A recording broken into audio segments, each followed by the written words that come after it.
இப்போ கோல்டு வந்து ஏறிண்டே போகிறது. ஆனால் நிறைய பேர் வந்து இப்போ மிஸ் பண்ணிட்டோம் வாங்குறதுக்கு, இனிமே வந்து வாங்கலாமா அப்படிங்கிற ஒரு கொஸ்டின் இருக்கும். என்னோட வியூஸ் நான் சொல்கிறேன். Consultant financial advisor for any investment decisions. கோல்டோட நேச்சரை நம்ம வந்து ஃபர்ஸ்ட் புரிஞ்சுக்கணும். கோல்டுங்கிறது வந்து இன்ஃப்ளேஷனுக்கு நம்ம ஹெட்ஜுக்காக வாங்கி வைக்கிறோம். அப்படின்னா என்ன அர்த்தம்னா, விலைவாசி உயரும் பொழுதோ அதை பீட் பண்ணுறதுக்கு நம்மள்ட்ட ஒரு பேக்கப் இருக்கணும். கரன்சி, அதாவது ரூபா நோட்டு, டாலர், இதோடைய இதெல்லாம் வீக் ஆகும் பொழுதோ இந்த கோல்டு வந்து நமக்கு வந்து ஒரு அரணாக இருக்கும். ஏன்னா விலைவாசி உயர்றதுன்னா என்ன அர்த்தம்னாக்க, இன்ட்ரெஸ்ட் ரேட் இருக்குது பார்த்தீங்களா, அந்த இன்ட்ரெஸ்ட் ரேட் வந்து ஜாஸ்தியாக போகிறது. நம்ம வந்து ஒரு வீடு வாங்கணும், லோன் வாங்கணும் அப்படின்னாக்க இன்ட்ரெஸ்ட் ரேட் வந்து ஜாஸ்தியாக போகிறது. இப்போ அந்த மாதிரி சுச்சுவேஷனில் வந்து கோல்டு வந்து ஒரு ஹெட்ஜ். அந்த மாதிரி பர்பஸில் ஒரு ஜெனரேஷன் டு ஜெனரேஷன் வெல்த் பாசிங்க்கு தான் கோல்டு.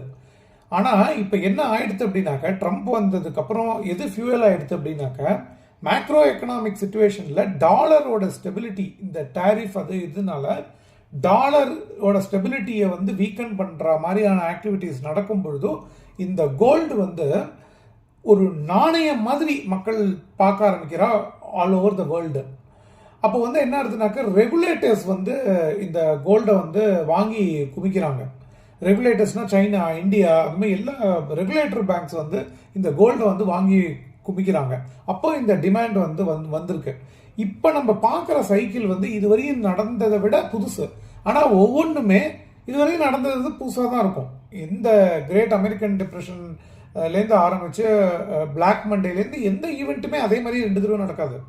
ஸோ நீங்கள் கோல்டு வாங்குறது அப்படிங்கிறத லாங் டேர்மாக தான் எப்பவுமே பார்க்கணும். கோல்டு இன்னைக்கு வாங்கி நாளைக்கு விற்கிற அந்த ஃபியூச்சர் எம்சிஎக்ஸ் கமாடிட்டியில் போய் நான் வந்து ட்ரேட் பண்ணுறேன் அப்படின்னு சொல்லி பண்ணுற ஒரு விஷயம் வந்து கோல்டு கிடையாது. அது கோல்டு ஃபியூச்சரில் பண்ணுற அது வேறு விஷயம், அது வேறு டாபிக். நான் என்ன சொல்ல வரேன்னாக்க, ஷார்ட் டேர்முக்கு வாங்காதீங்க. First thing, buy on dips. இப்போ கொஞ்சம் கரெக்ஷன் வரும், கொஞ்சம் பின்னாடி போகும், அப்போ வாங்க. நம்பர் 2, அதுக்கப்புறம் வந்து கொஞ்சம் கொஞ்சமாக வாங்குவோம். டெய்லி ஒரு ஹேபிட்டாக மாதம் நம்ம கோல்டு சேர்க்குற மாதிரி இருக்கணுமே தவிர, ஒரே இதுவாக லம்சம் இன்வெஸ்ட்மெண்ட்டாக வந்து இந்த இன்ஃப்ளேட்டட் ப்ரைஸில் கோல்டுக்கு போடுறதுல வந்து, ஏன்னா நாளைக்கே வந்து டாலர் ஸ்டேபிள் ஆகிடுச்சுனாலோ, டேரிஃப் பற்றியான ஒரு அனௌன்ஸ்மெண்ட் வந்ததுனாலோ, ஐடி ஸ்டாக்ஸ் இந்த ஏஐ இதிலெல்லாம் வந்து கொஞ்சம்